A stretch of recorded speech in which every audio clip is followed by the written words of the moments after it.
आपके कैरियर भाव पर, आपके कर्म क्षेत्र भाव पर ही बुध का अभी वर्तमान समय पर उनका उदित होना और उनका मार्गी होना दोनों ही बहुत प्रभावपूर्ण होगा आपके लिए। क्यों होगा, इसी बात पर हम यहाँ बात करने जा रहे हैं। आप ध्यान रखेंगे, यदि आपका जन्म कर्क लग्न में हुआ है तब इसे आप कर्क लग्न के आधार पर देखिए, और यदि आपको आपकी राशि, आपका लगन ज्ञात नहीं है, तब आप इसे नाम राशि के अनुसार तो देख ही सकते हैं। आइए देखते हैं कि क्या होने वाला है।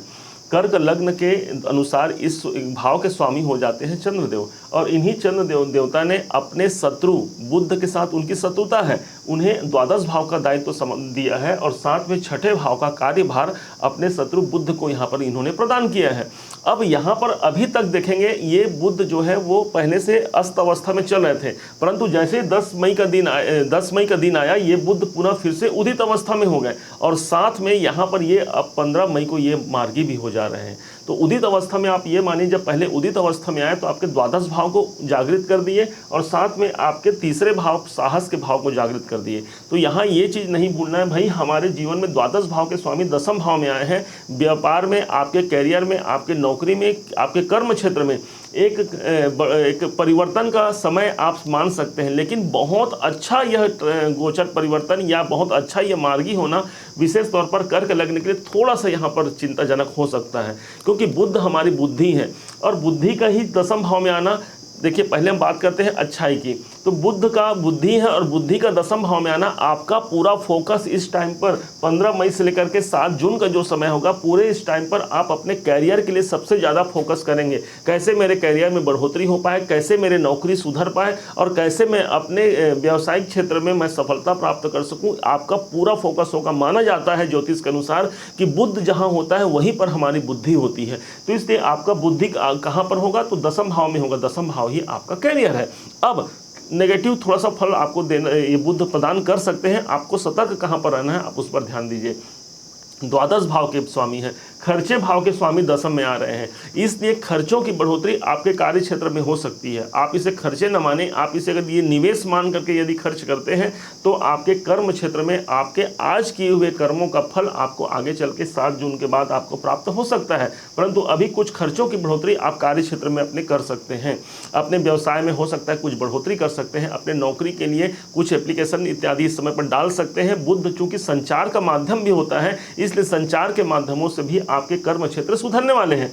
अब व्यय पर आप ध्यान देना। दूसरा पराक्रम भाव के मालिक है, जो चूंकि ये तीनों उपचय भाव है, आपके तीसरे, आपके छठवें और आपके एकादश भाव उपचय भाव हो गए, तो इन भाव पर कहीं के स्वामी भी यदि बुध देव पढ़ते हैं और यदि दसम पे जाते हैं, तो यहाँ पर आप केंद्र में गया हुआ यदि उपचय भाव का स्वामी केंद्र में जाए तो इसे शुभ अवस्था में मानते हैं। परंतु यहाँ पर पराक्रम भाव की अगर बात करें तो आपके जीवन में पराक्रम भाव का स्वामी बुध है, तो इसलिए भी यहाँ आपके साहस की वृद्धि करेगा, ये आपको मानना होगा। लेकिन नेगेटिव क्या है कि आपके साहस में कहीं नेगेटिव वृद्धि न कर दे। कहाँ के लिए, आपके कैरियर में। हो सकता है कि अपने कैरियर के लिए आप तुरंत डिसीजन ले लें, मैं ये सब जो भी आप काम कर रहे हैं उसमें हो सकता है आपको नुकसान, या हो सकता है कि आपको मनोनुकूल सफलता नहीं मिल पा रही है, तो आपका बुद्धि वहाँ पर प्रभावित हो सकता है।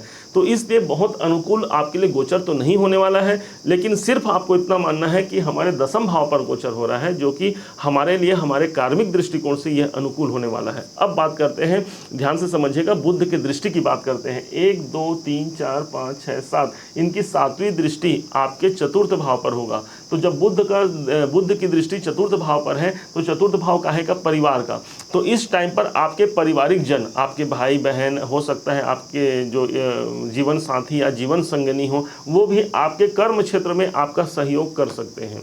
क्यों? क्योंकि यहाँ के मालिक, क्योंकि यहाँ से बुध इस भाव को देख रहे हैं, आपके पारिवारिक जन का सहयोग यहाँ पर प्राप्त होने की संभावना काफ़ी बढ़ सकती है। बुध ही हमारे जीवन में वो सब कुछ है। देखिए साथ में ये चीज मत भूलिएगा कि बुध जहाँ कहाँ पर है, तो बुध बुद्धि हमने पहले कहा, लेकिन गुरु के साथ में है और साथ में राहु भी यहाँ पर विराजमान है।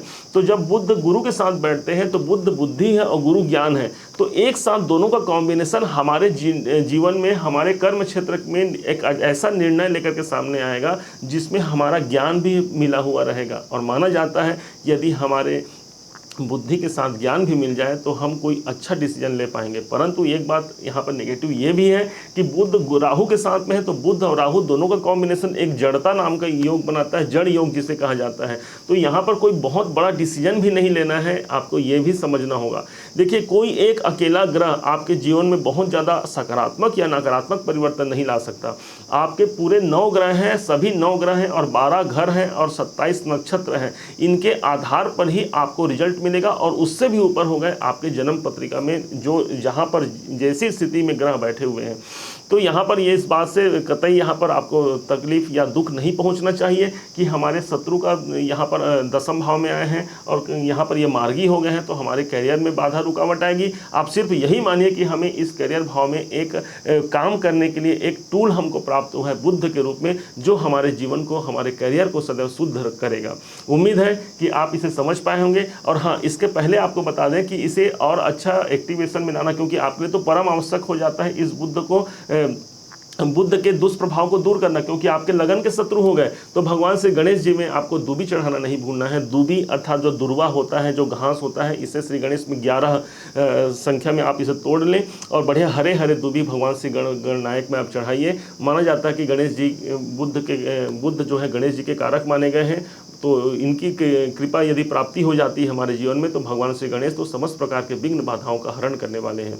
उम्मीद है आप इसे समझ पाए होंगे। यदि आपको मेरे समझाने का प्रयास यदि आपको अच्छा लगा हो, सार्थक लगा हो, तो अपना लाइक ज़रूर कीजिएगा।